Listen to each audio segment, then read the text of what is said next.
অহাকালি দেশৰ প্ৰধানমন্ত্ৰী আহি উপস্থিত হ'ব নলবাৰীত আৰু নলবাৰীত এখন বিশাল জনসভাত তেওঁ অংশ ল'ব আৰু বিশেষকৈ ক'ব লাগিব প্ৰস্তুতি প্ৰায় তুংগত যিহেতু ৩ নং বৰপেটা লোকসভা সমষ্টিৰ ফণীভূষণ চৌধুৰীৰ হৈ নিৰ্বাচনী প্ৰচাৰ চলিব আৰু যিহেতু মিত্ৰজোঁটৰ প্ৰাৰ্থী ফণীভূষণ চৌধুৰীৰ হৈ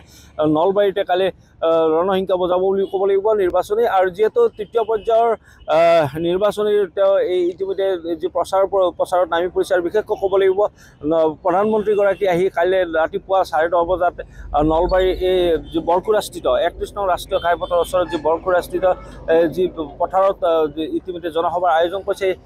এই জনসভাত তেওঁ অংশ ল'ব আৰু বিশেষকৈ ক'ব লাগিব প্ৰস্তুতি প্ৰায় সম্পূৰ্ণ হৈছে আৰু যিহেতু ৰাতিপুৱাৰ ভাগত কিছু বৰষুণে বিধি পথালি দিছিল যদিও বতৰ ফৰকাল হোৱাত ইতিমধ্যে প্ৰস্তুতিৰ প্ৰায় যিখিনি কাম আছে সেইখিনি কাম প্ৰায় সম্পূৰ্ণ হৈছে আৰু বিশেষকৈ ক'ব লাগিব মই কিছু কেমেৰা সহযোগী দীপক দেখুৱাব দিছোঁ কিদৰে ইয়াতে প্ৰস্তুতি কিছু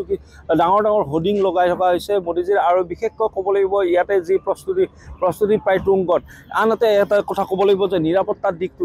দিশটো অতি কটকটীয়া কৰিছে আৰু বিশেষকৈ ক'ব লাগিব যে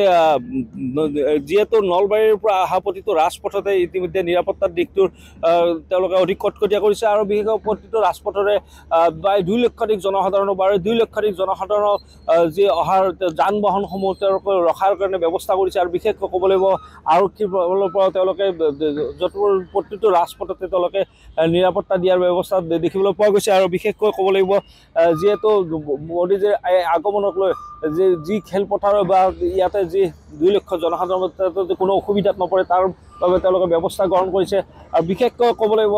যি প্ৰস্তুতি প্ৰায় তুংগত বুলি দেখিবলৈ পোৱা গৈছে আৰু কিছু সময় পিছতে এই যি খেলপথাৰ তেওঁলোকে প্ৰশাসনে ইতিমধ্যে তন্নকৈ পৰীক্ষা কৰি আছে আৰু বিশেষকৈ ক'ব লাগিব যে 3 নং যি বৰপেটা লোকসভা মিত্ৰজোঁটৰ প্ৰাৰ্থী যি ফণীভূষণ চৌধুৰীৰ হৈ তেওঁলোকে যি নিৰ্বাচনী প্ৰচাৰত নামিব আৰু বিশেষকৈ ক'ব লাগিব প্ৰায় প্ৰস্তুতি প্ৰায়